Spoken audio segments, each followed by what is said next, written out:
And now we welcome you to the portion of Liberty Nation Radio, which we entitled Talkin' Liberty, which is self-explanatory, as we welcome in our regular contributor, constitutional lawyer, LibertyNation.com legal affairs editor, and a guy with many other credentials I don't have the time to go into, Scott Cosenza. Hello, Thank you, Scott. Tim, for recognizing the other credentials, if not with specificity. I appreciate that. And just leaves the intrigue with the listeners. So, Scott, there's been no moving target in the American justice system quite like marijuana.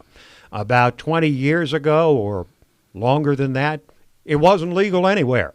Now it has become decriminalized in more than half the country, with Hawaii becoming the 26th state to decriminalize it. Since we last talked about it on this show, Tim, Illinois and Hawaii have both gone decriminalized. Now, both of those, this really is a fascinating study in federalism because all these laws are so vastly different. And that's why I really want to talk about these two laws. In Hawaii, they've only decriminalized 3 grams or less.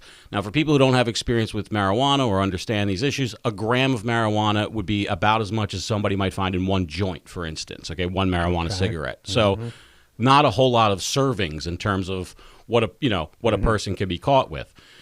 So it is a legalization, but there are many people who will possess marijuana still in violation of the law.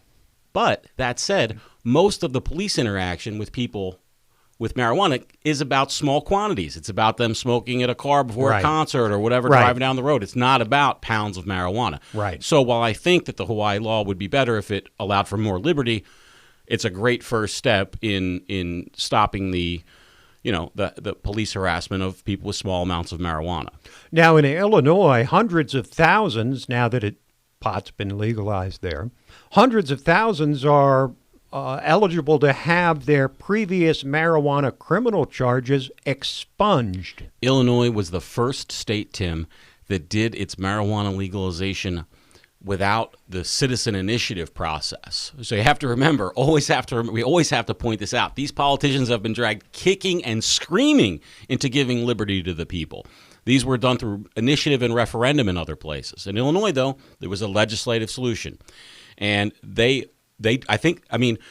without having the law implemented and see how it works, we can't say for sure that they've done it right, but indications, Tim, it seems like they have done this right by right away within the law itself saying, not only are we going to go forward from this day without criminalizing this behavior, but we're going to recognize that we have criminalized it in the past, and those people should not be subject to those criminal penalties, whether it's they're in custody presently or on their record. And so I think it's a bold move for liberty in Illinois. Nevada and New York City have just issued laws where employers are not permitted to use marijuana positive testing as an automatic pre-employment rejection. Simple use of marijuana alone is no longer, it's no longer permissible to use that as a basis of employment discrimination in Nevada or New York City.